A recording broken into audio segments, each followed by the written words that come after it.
termasuk ini karpet nih. Karpet itu semua warga itu jadi marketing semua. Tahu semua warga jadi ini marketingnya semua. Ada yang jadi karyawannya, ada yang jadi ini.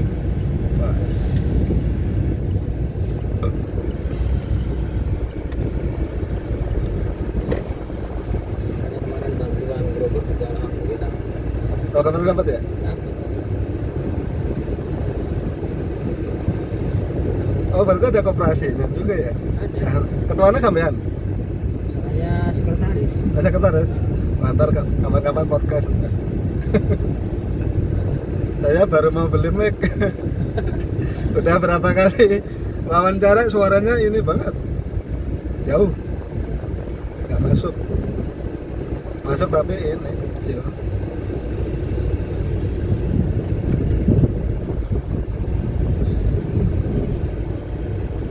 Secara administratif memang kurang rapi karena keuntungannya itu ya karena sebetulnya saya nggak tahu ini salah nggak Pak Win. Ini gara-gara kasus kita dulu ke itu loh Pak Win. Yang mana? Ke PT Smurfit, iya. Gimana? Gara-gara kasus itu, maksudnya saya terus terang aja kalau mau untuk masalah pajaknya itu loh. Lah, terus hubungannya apa sama PT waktu itu? Ya kan Emang ada gara-gara PT itu sekarang nggak bikin koperasi. Nggak bikin sampai sekarang, tapi dia koperasi ada.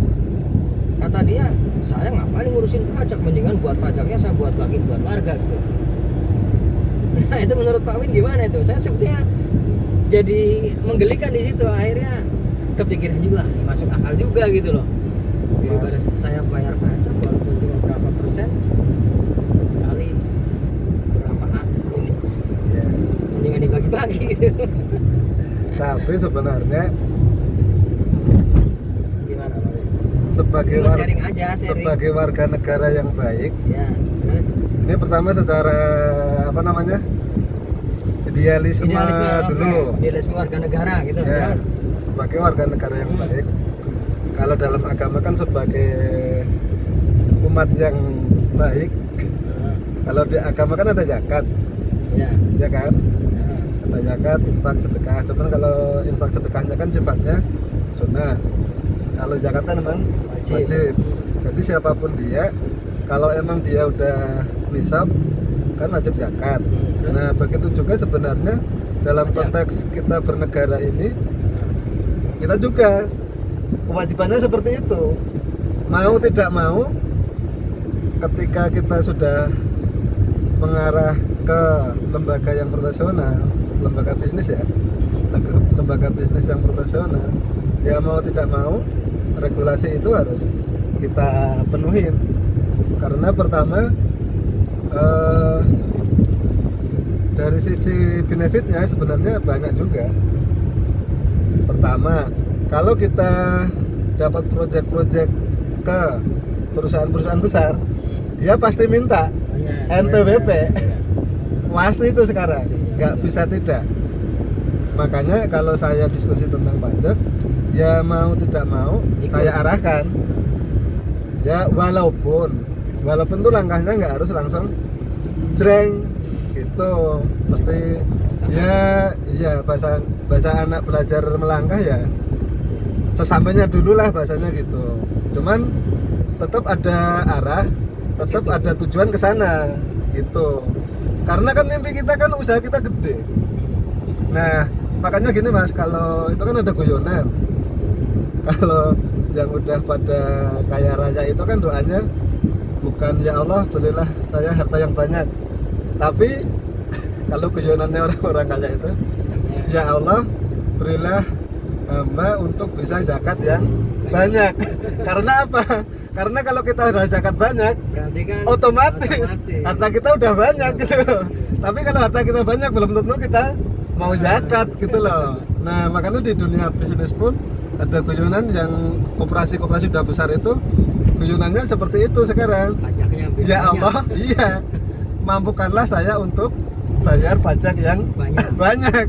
Karena dengan pajak yang banyak logikanya keuntungan laba perusahaan juga iya, begitu logika linearnya. Tapi yang Smurfit itu asetnya udah MM-an loh. walaupun nggak ada lembaganya. Ya, makanya kan, nah kalau dari kepentingan bisnis memang itu tadi Mas. Pertama, apakah kita memang misalnya di tahun, misalnya setahun atau 2 tahun ke depan, itu kita kira-kira target mitra bisnis kita itu siapa sih gitu kan.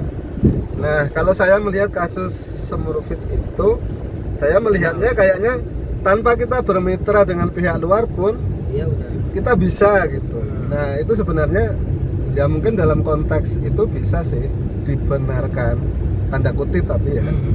Tapi sebenarnya itu tadi, kalau dalam bahasa agama ada muzaki, kalau di bahasa pajak ada wajib pajak itu. Seperti itu kalau saya mengarahkannya. Dia kan udah berdalih lagi, Pak, saya setia penasabki, sebelum saya beli dulu itu udah ada pajak dulu Pak gitu. Nah itu beda lagi, itu kan PPN. Iya, maksudnya Iya. dia beranggapan toh saya beli itu udah kena pajak Iya. gitu loh. Jadi legal dong saya beli barang, orang saya beli barangnya di luar kena pajak kok gitu. Ya, Tapi kalau ada orang beli di tempat saya, di koperasi saya, ya udah biarin aja gitu. Jadi nggak usah ada pajak juga, orang kewajiban saya ketika beli barang awal itu dipajak, ya udah. ya itu di satu kasus itu dia betul sudah memenuhi kewajiban pajaknya, pajak jual beli atau pajak pertambahan nilai bisa masuk. Cuman ketika dia ada